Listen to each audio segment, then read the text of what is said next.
Al-Quran itu, bukankah itu akan memberikan dampak kepada kita sampai meninggalkan dunia? Bukankah itu yang menjadikan kita terhormat di hadapan Allah? Bukankah itu yang menjadikan seorang hamba mendapatkan mahkota utama?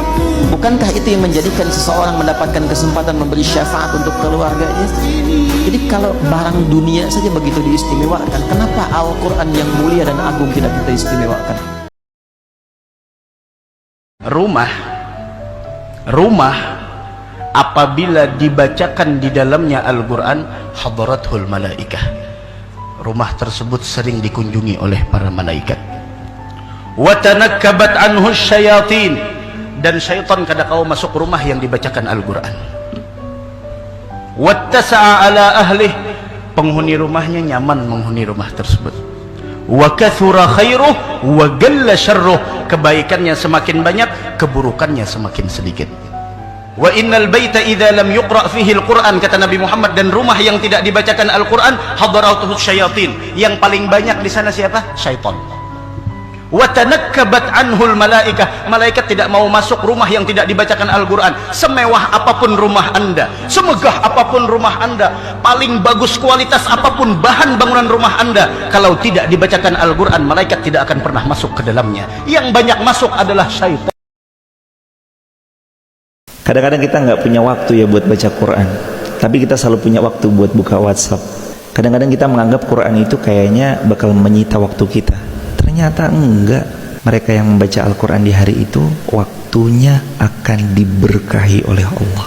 24 jam tanpa satu ayat pun Al-Quran dibaca di hari itu akan terasa cepat sekali berlalu.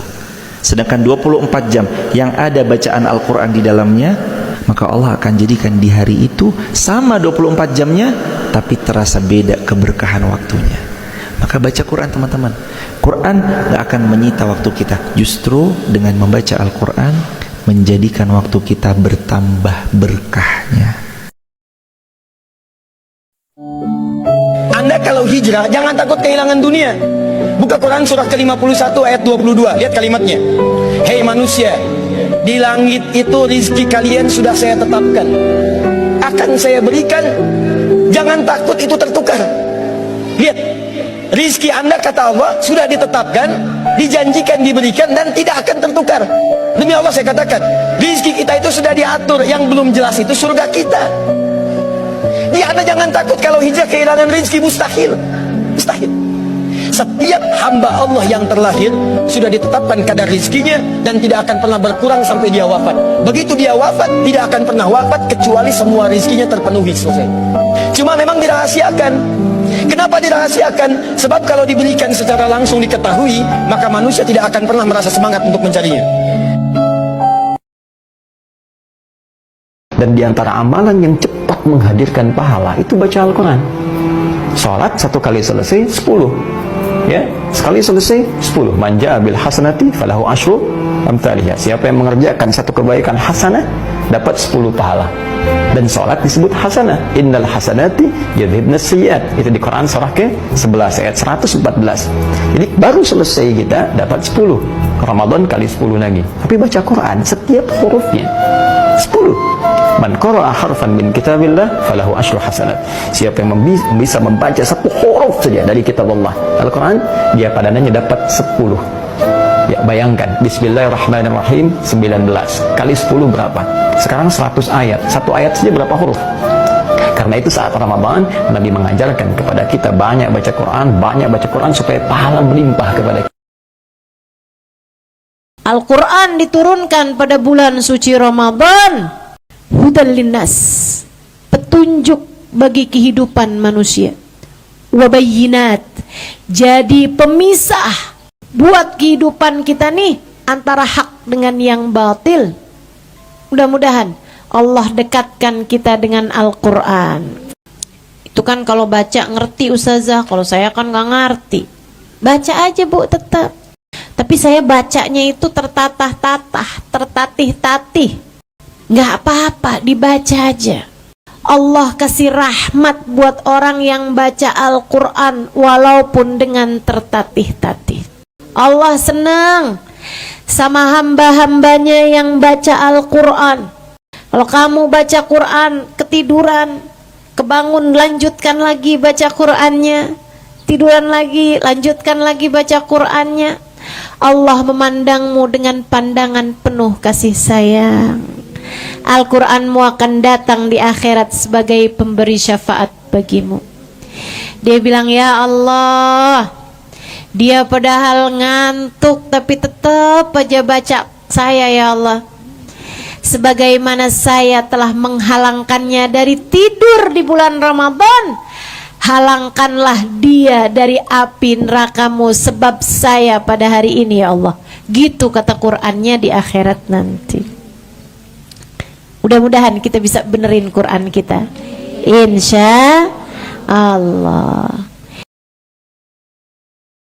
Apabila satu orang yang hidup dengan Al-Quran mengamalkan satu surah daripada Quran, satu surah dia amalkan surah Al-Mulk, tabarakalladzi biyadihil mulk wa huwa ala kulli syai'in qadir, dia amal surah Al-Mulk. Bila dia dibawa masuk ke dalam alam barzakh, roh dia dikembalikan di alam barzakh, datanglah malaikat Munkar dan Nakir untuk bertanyakan soalan kepada dia dan untuk menyiksa hamba Allah ni. Apabila Munkar dan Nakir datang daripada arah kakinya untuk memukul dia, datang surah Al-Mulk. Kena tengok, datang surah Al-Mulk pergi ke kaki orang yang mengamalkan surah tadi. Lalu dia berkata, jangan pukul tuan aku, sesungguhnya lelaki ini mengamalkan aku ketika mana dia hidup. Lalu malaikat dan azab tadi datang daripada sebelah kepala. Surah Al-Mulk berpindah ke arah kepala. Ini hadis dan sanad dia hasan. Datang ke arah kepala untuk memukul orang ini, maka surah Al-Mulk datang ke arah kepala. Dia kata, jangan menghalang malaikat itu, sesungguhnya tuan ini, tuan aku ini dahulunya membaca aku ketika dia hidup di dunia dulu. Maka malaikat datang daripada arah kanan, surah ini mempertahankan tuannya di arah kanan. Malaikat datang daripada arah kiri, surah ini mempertahankan tuannya daripada disiksa di alam kubur daripada arah sebelah kiri. Lalu pulanglah malaikat itu, maka selamatlah tuan yang menghidupkan surah Al-Mulk di dalam kehidupannya. Kalau habis ngaji, habis baca Quran, jangan sekedar ditutup lalu kita lanjut aktivitas. Doa dulu, berdoa minta sama Allah, Allahumma arhamna bil Quran, ya Allah rahmati kami dengan Al-Quran dan jadikan Quran ini petunjuk buat kami, cahaya buat kami. Jadi habis baca Quran, doa minta sama Allah yang terbaik, minta agar hidup kita diperbaiki, minta agar kita istiqomah sampai husnul khatimah, minta agar kita bisa taubat sebelum wafat, minta agar rezeki yang Allah karuniai kepada kita jadi rezeki yang makin barokah. Minta, berdoa sama Allah. Habis baca Quran, berdoa kepada Allah Subhanahu wa taala. Al-Quran tuh dibaca memang bener-bener imaman wa nuran wa hudan wa rahmah. Al-Quran tuh bakal jadi imam, bakal jadi cahaya, bakal jadi petunjuk, dan bakal juga jadi rahmat, jadi kasih sayang Allah Subhanahu wa taala kepada kita. Pelajari Al-Quran, baca Quran. Sedih kalau sampai kamu meninggal dunia dan kamu nggak bisa baca Al-Quran.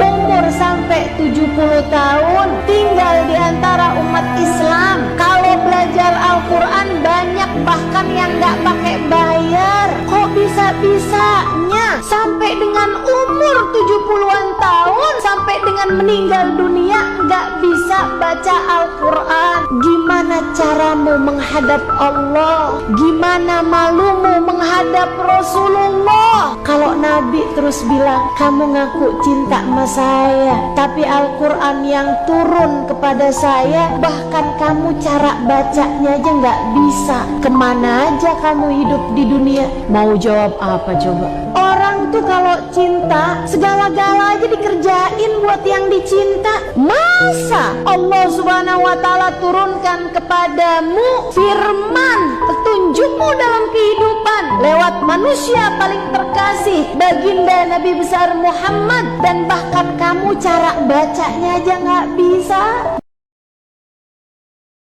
Maaf ya, maaf. Jadi jangan dibayangkan, ya, diimajinasikan bahwa ahli Quran itu mesti hafal 30 juz.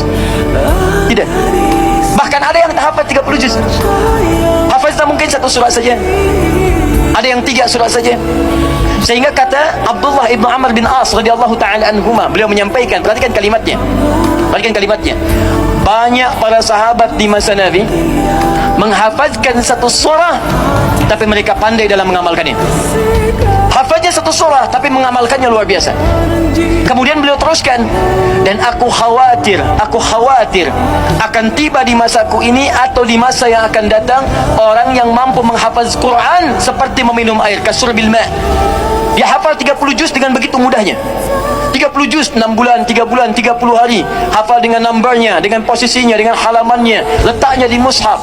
Tapi aku khawatir dia bisa cepat menghafaz Quran tapi sulit dalam mengamalkannya. Beliau ingin mengatakan, bukanlah ahli Quran sekalipun dia hafaz 30 juz tapi tak mampu mendapatkan hidayah dari Quran yang telah dihafazkan. Ini yang disebut oleh Al-Quran surah ke-35 ayat 32. Paling kiri sebelah atas adalah orang yang hafaz Quran, bahkan ada yang zalim pada dirinya. Wa minhum zalimun li nafsi. Thumma awrafna al-kitaba alladhina istafaina min ibadina faminhum zalimun li nafsi. Ada penghafaz Quran tapi zalim dengan Quran dia. Bahkan ada yang bermaksiat dengan status dia sebagai seorang penghafaz.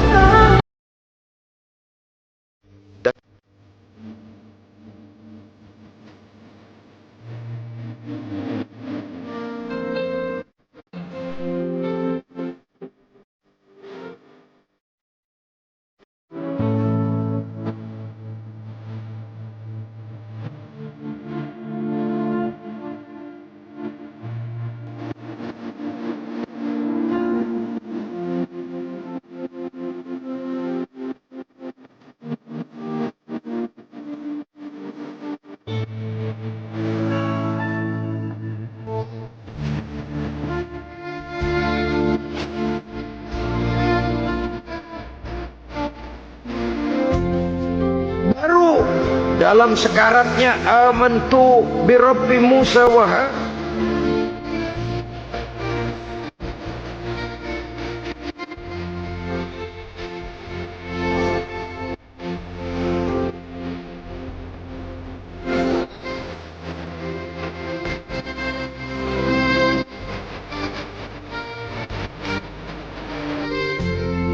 Hidup ini memang kita berlomba dengan waktu, berlomba dengan umur, berlomba dengan tenaga, berlomba dengan tetangga.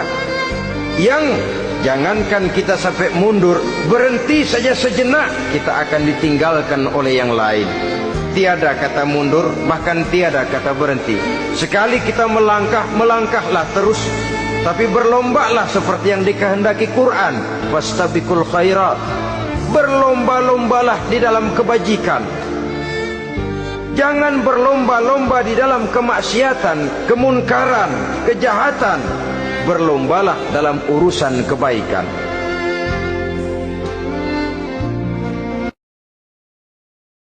Tidak ada alasan untuk tidak belajar membaca Al-Quran. Rubbatalil Quran wal Quranu yal'anuh. Berapa banyak orang baca Quran dilaknat oleh Quran. Kenapa dilaknat Quran? Karena tak betul bacaan. Alhamdulillah Ustaz Abdul Somad, saya tak pernah salah baca Quran. Kenapa tak pernah salah? Sebab saya tak pernah baca Quran. Lebih baik pernah salah sebab pernah baca daripada tak pernah salah sama sekali. Bila kita dah berusaha tetap juga tak mampu, la yukallifullahu nafsan illa wus'aha. Allah tidak membebani kita lebih daripada kemampuan kita. Di dalam sembahyang kita sedang menghubungkan diri kita, connecting dengan Allah Subhanahu wa taala. Hidup ni susah, hidup ni payah, cubaan banyak, hidup ni berat, hidup ni besar. Engkau maha besar. Allahu akbar kabira. Wahai Abdul Somad, engkau dipuji dimuliakan orang. Walhamdulillahi katsira. Engkau suci, engkau bersih Abdul Somad. Wa subhanallahi bukratan wa asila. Aku sedang menghadapkan wajahku kepada siapa? Wajjahtu wajhiya lilladzi fataras samawati wal arda hanifan musliman wa ma ana minal musyrikin. Hidup ni susah, hidup ni payah, serahkannya semua pada Allah. Inna salati wa nusuki wa mahyaya wa mamati lillahi rabbil alamin la syarika lahu wa bidzalika umirtu wa ana minal muslimin. Jadi iftitah itu adalah perenungan kita kepada Allah. Saya ini selalu rewel dengan Quran, selalu rewel, karena Quran ini kunci hidup di 3 alam. Ya, hidup di dunia diberkahi, meninggalnya berkah. Teman-teman kemarin mengikuti nggak yang pesawat jet di Malaysia ada yang jatuh itu? Semua hangus habis terbakar, cuma satu jasad yang tidak hangus. Tolong jelaskan secara logika, pesawat jet jatuh, pesawatnya terbakar habis, semua jenazah habis, hangus, cuma satu orang yang tidak hangus dan berada di lingkup yang sama di situ. Bajunya yang terbakar, jasadnya utuh. Ahli Quran. Ahli Quran. Kalau bulan Ramadan kamu baca Quran pengantuk-ngantuk, tidur, ketiduran, duduk ya, duduk, ketiduran, baca Quran, wudhu kamu nggak batal. Memang wudhu tuh kalau tidurnya duduk itu nggak batal, asalkan duduknya di sesuatu yang netep gitu posisinya, itu nggak batal tidurmu itu menurut Imam Syafi'i. Ya kalau kamu lagi baca Quran terus ngantuk tiduran, habis itu kebangun, mana dia ya ayatnya tadi sampai mana, kan suka gitu tuh, nggak apa-apa, lanjutin aja lagi, lanjutin lagi aja sampai ketiduran gitu, nggak apa-apa, lanjutin. Yang suka kayak begitu, yang sering kayak begitu, jangan juga nyari pas ngantuk nyari Quran, enggak. Emang udah banyak Quran yang dia baca, terus sampai ketidur-tiduran tetap baca Quran, itu nanti Quran akan menjadi pemberi syafaat baginya di akhirat bersama dengan puasanya. Datang puasanya, dia bilang, ya Allah, aku telah menghalangkannya dari makan, minum, padahal dia menginginkannya. Karena dia sedang berpuasa, karenaku ya Allah, maka halangkanlah dia dari siksa api nerakamu pada hari ini. Qurannya juga gitu. Ya Allah, aku telah menghalangkannya dari tidur. Padahal dia udah kepengen tidur, ngantuk ya Allah, tapi ditahan tidurnya. Hanya karena kesibukannya membacaku ya Allah. Sebagaimana aku telah menghalangkannya dari tidur dia di dunia, halangkanlah dia pula dari siksa api nerakamu di akhirat. Al-Quran itu, bukankah itu akan memberikan dampak kepada kita sampai meninggalkan dunia? Bukankah itu yang menjadikan kita terhormat di hadapan Allah? Bukankah itu yang menjadikan seorang hamba mendapatkan mahkota utama? Bukankah itu yang menjadikan seseorang mendapatkan kesempatan memberi syafaat untuk keluarganya? Jadi kalau barang dunia saja begitu diistimewakan, kenapa Al-Quran yang mulia dan agung tidak kita istimewakan? Allah sediakan pahala yang begitu melimpah bagi orang yang senang baca Quran. Man qara'a harfan min kitabillah, siapa yang baca itu satu huruf saja dari kitab Allah, falahu asyru hasanat, dia akan dapatkan 10 kebaikan. Dan berita baiknya, adapun orang yang terbata-bata saat dia mulai belajar membaca, kata Nabi, orang ini minimal dapat 2 kali pahala orang yang lancar. Kalau Nabi sudah menawarkan, antum nggak lancar saja, pahala dilipat gandakan. Kalau dengan semua motivasi itu belum tersentuh juga baca Quran, dengan cara apa lagi mesti dimotivasi? Pahala sudah digandakan, kebaikan diliputkan, belum tersentuh juga. Berapa lama lagi waktu yang dibutuhkan untuk memotivasi kita mau baca Quran? Diingat, ahli Quran itu bukan orang yang hafal 30 juz. Tapi ahli Quran itu orang yang cinta dengan Quran dan dia berinteraksi terus dengan Al-Quran. Dia mencoba menghafal, alhamdulillah Allah berikan 30 juz. Tapi ada orang yang Allah berikan pahalanya bukan 30 juz ya. Bukankah setiap kali mengulang pahala dapat? Ya, ada orang merasa kesulitan, ya Ustaz, dia 1 menit, saya sudah 1 hari nggak hafal-hafal. Mungkin yang Allah ingin berikan bukan ayatnya, tapi pahalanya dulu untuk dilipat gandakan. Begitu dapat pahalanya, baru dilimpahkan kemudian kemudahan menghafalkannya. Ada yang baca sampai kemudian dia wafat. Nah sekarang Ustaz, saya ini nggak bisa istiqamah, bagaimana caranya? Yang pertama, coba Anda renungkan dulu kata para ulama tentang pahala dan keistimewaan Al-Quran. Keistimewaan Al-Quran luar biasa. Satu, jadi syafaat. Jadi kalau Anda sedang malas-malas, bayangkan kalau saya sedang malas, saya nggak dapat syafaat nanti. Saya nggak dapat pertolongan. Di dunia saja ada persoalan, sulit orang tolong, apalagi di akhirat persoalannya pelik. Semua orang tuh lari. Obat paling mujarab, obat paling manjur, penawar bagi hati dalam keadaan apapun. Makanya gak usah jauh-jauh dari Allah, gak usah jauh-jauh dari Quran, jangan mau jauh-jauh dari kajian, terus mendekat, biar sehat, biar bahagia, biar senang hidupnya. Kalau engkau tidak merasakan manisnya baca Quran, tidak merasakan manisnya sholat sunat, tidak merasakan manisnya i'tikaf, tidak merasakan manisnya tahajud, nikmat sudah tercabut dari diri. Banyak orang menyangka tidak nikmat kalau nggak ada duit, tidak nikmat kalau motor kredit, tidak nikmat kalau belum nikah. Ada yang lebih mengerikan, nikmat tercabut ketika kau tidak merasakan manisnya ibadah.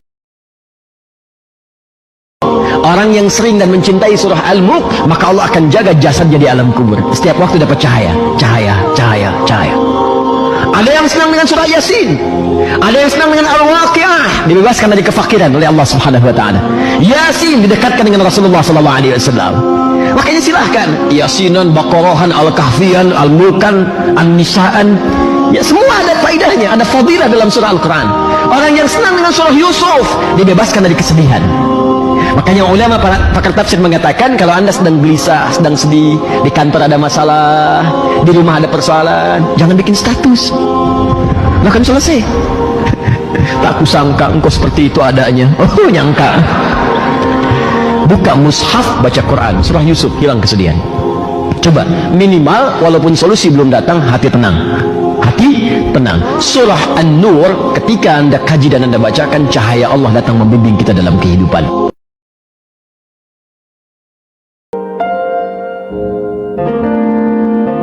Kata Nabi, sebaik-baik ibadah umatku adalah membaca Al-Quran. Kenapa membaca Al-Quran ini disebut sebagai sebaik-baik ibadah sih? Satu, karena kata Nabi, setiap hurufnya bernilai 10 kebaikan. Jadi kalau kita baca Alif Lam Mim, kita udah dapat 10 kebaikan kali 3, karena 3 huruf, berarti 30 kebaikan. Satu kebaikan itu adalah kenikmatan dalam hidup kita. Bisa hubungan dengan pasangan yang harmonis, 1. Bisa rezeki yang halal, 2. Bisa kesehatan, 3. Bisa kebahagiaan, 4. Bisa diberikan keturunan yang soleh-solehah, 5. Bisa diberikan tetangga yang baik dan pengertian, 6. Bisa diberikan bos atau atasan yang baik, 7. Bisa diberikan ilmu yang bermanfaat, 8. Dan banyak lagi, 1 huruf, 10 kebaikan dalam hidup.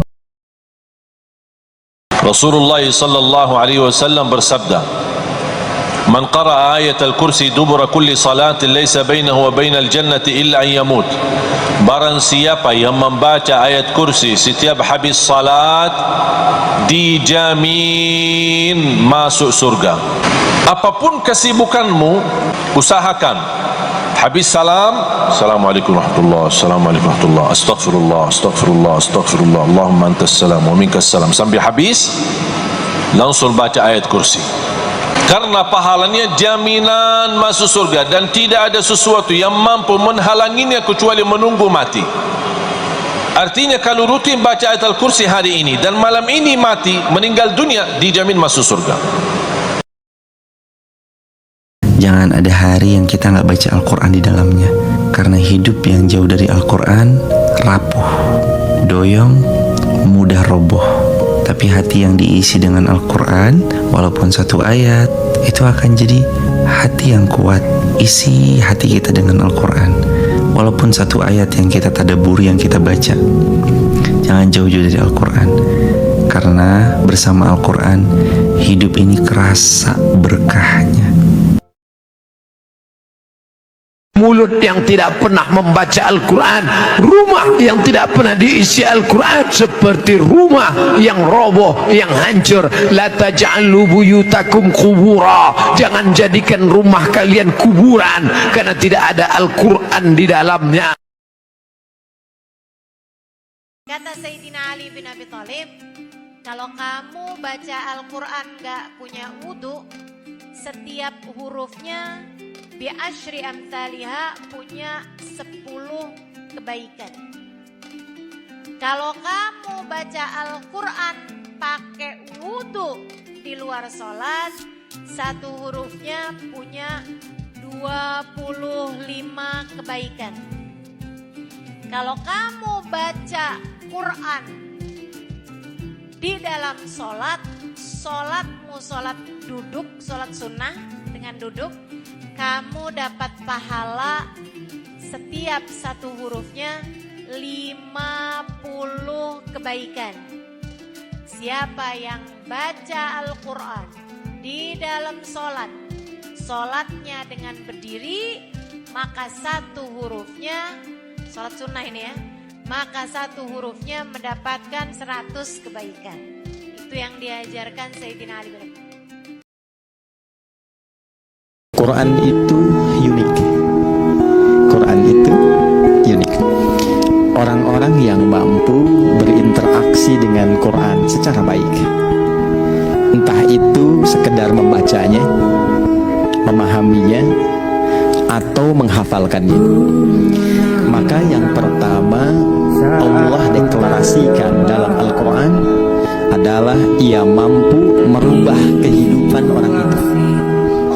Jadi kalau Anda, saya, kita dekat dengan Al-Quran, itu hal pertama yang Allah sampaikan, Al-Quran akan merubah hidup kita menjadi lebih baik. Allah subhanahu wa ta'ala hanya minta satu, berkenan bersama Al-Quran di dunia. Apa yang kita dapat? Apa yang akan dibalas? Akan Al-Quran temani kita di dunia, akan temani kita saat sakratul maut, akan temani kita di kuburan membela kita, akan menemani kita saat kita dibangkit oleh Allah, akan menemani kita saat hisab, akan menemani kita saat berjalan di atas sirat yang sangat tipis dan panjang, bahkan tajam jalanannya. Begitu sampai ke surga, apakah Al-Quran melepas? Tidak akan melepas. Al-Quran masih berkenan, padahal kita hanya cuma sekali berteman sama Al-Quran di dunia.